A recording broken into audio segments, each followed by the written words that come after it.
Eu aqui já tenho os meus em cubinhos, porque assim fica mais fácil, eles cozinham mais rápido, mas eu não vou deixar eles só nos cubinhos. Eu vou colocá-los aqui na panela. Vou adicionar 2 pimentas dedo de moça sem as sementes. E com o socador eu vou dar uma pressionada. Assim eu vou amassar bem os morangos, que já vai facilitar no cozimento, e já vou aproveitando e incorporando os sabores da pimenta e do morango. Eu prefiro as minhas geleias pedaçudas quando elas são com frutas, que eu gosto de deixar os pedaços. Mas se você prefere uma geleia mais cremosa, é só você bater no liquidificador com um pouquinho do vinho e começar essa etapa. Agora, eu não recomendo você bater as pimentas, porque mesmo a geleia sendo vermelha, eu acho interessante ter uns pedacinhos da pimenta também.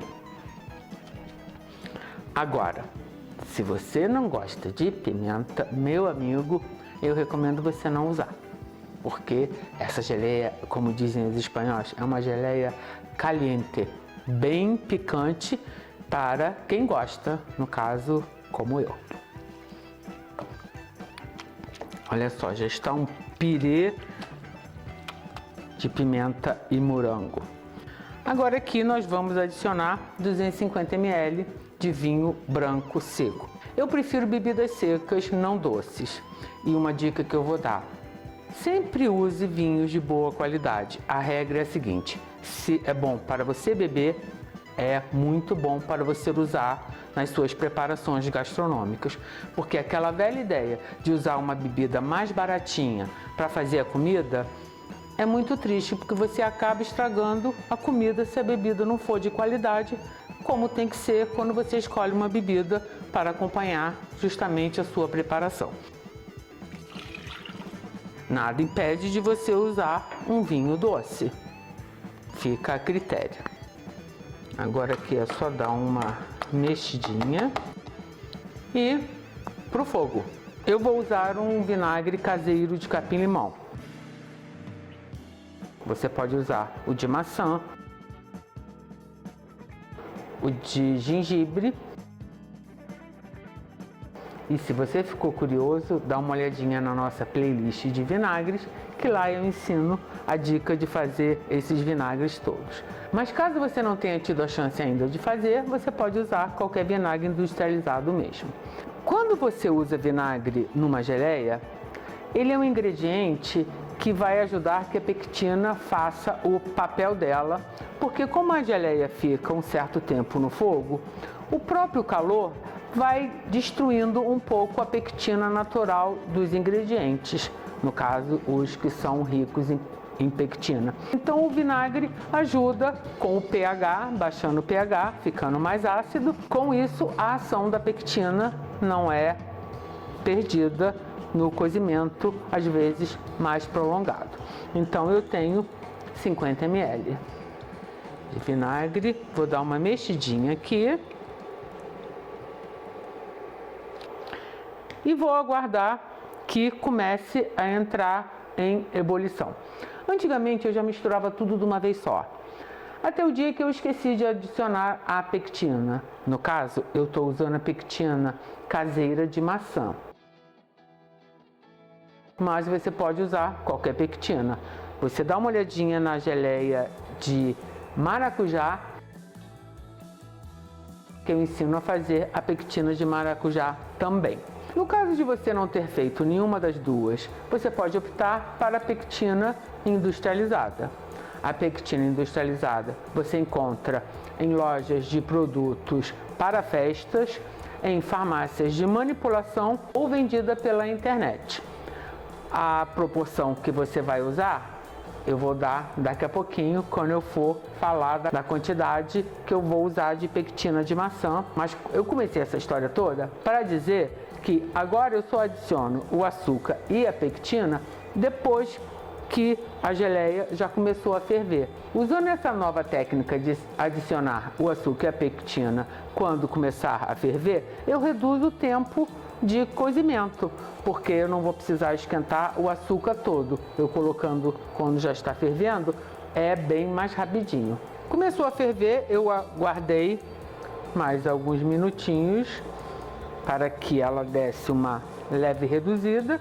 Então agora aqui a gente vai adicionar o açúcar. Eu estou usando 200 gramas de açúcar, porque é um pouquinho menos que a metade de 250 gramas de morangos e 250 ml de vinho. Estou usando 200 gramas só, porque o morango ele já está bem doce e eu não quero que fique mais doce ainda. Como eu não estou usando a pectina industrializada, eu posso adicionar o açúcar de uma vez só. Caso eu estivesse preferido usar a pectina industrializada, para essa quantidade eu iria usar 3 gramas de pectina, que no caso eu iria colocar agora metade do açúcar ou até um pouquinho mais e iria incorporar o pozinho, que a pectina industrializada é um pozinho, no açúcar, misturaria bem, aí sim eu poderia incorporar ali para evitar que ela ficasse uns grãos, que aí ela fica dura e você acaba perdendo a sua preparação. Então, 200 gramas de açúcar. Eu dei preferência aqui ao açúcar cristal, mas você pode usar o açúcar refinado ou mesmo o açúcar demerara. Eu não aconselho você usar o açúcar mascavo pelo fator mais da cor. Ela vai deixar de ter esse rosinha claro, porque o marronzinho do açúcar vai interferir na cor. Mas se você não se incomodar com isso, fique à vontade e use o mascavo mesmo. Agora aqui a gente vai dar uma misturada e aguardar que ela entre em ebulição de novo. Ela vai começar a cozinhar. Eu vou esperar também mais alguns minutinhos, 5 minutinhos, para a gente então adicionar a pectina e dar uma finalizada nessa geleia, que o perfume que está aqui, vocês não acreditam que maravilha. Eu estou usando aqui 120 ml de pectina de maçã. Então agora, olha, tá fervendo bem, já estão aparecendo aquelas bolhas maiores. Então, a pectina de maçã. E agora aqui é só mesmo a gente misturar até que ela volte a ferver e comece a engrossar. Esse processo não demora muito e eu recomendo que você não deixe a panela sozinha, porque pode ocorrer da pectina agora esquentar e vir com as bolhas maiores poder derramar. Enquanto a geleia está quente, é muito difícil da gente dizer, primeiro, se ela está no ponto e segundo, como é que está a textura. Eu vou dar algumas dicas. A primeira é a quantidade de bolhas que ela começa a formar aqui. Vocês podem ver, olha, as bolhas estão bem grandes. Outra é quando você mexe a geleia, você já sente uma certa resistência. Não está tão líquida. Não sei se vocês conseguem ver, mas ela já está um cremezinho. E outra coisa é aqui, é o teste da colher. Você coloca um pouco da geleia e você vai ver que ela começa a ficar mais dura. Conforme ela vai esfriando, ela vai perdendo aquela consistência de calda. E olha só, ela já está grudando nas costas da colher e praticamente os pingos são mais gordinhos.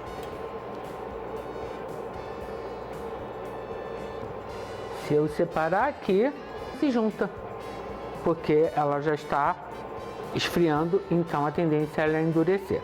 Eu já posso desligar.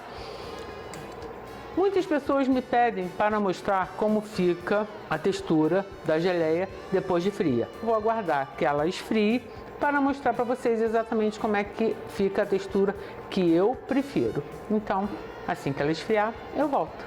Agora então que a geleia já esfriou, a gente pode ver a textura que ela ficou. Essa é a textura que eu prefiro. Como eu comentei, se você preferir que ela fique mais durinha, você deixa mais tempo no fogo. Olha só, ela é bem cremosinha. Você pode envasar em potes pequenos, esterilizados, ou então em potes grandes. Os pequenos são excelentes para você dar de presente.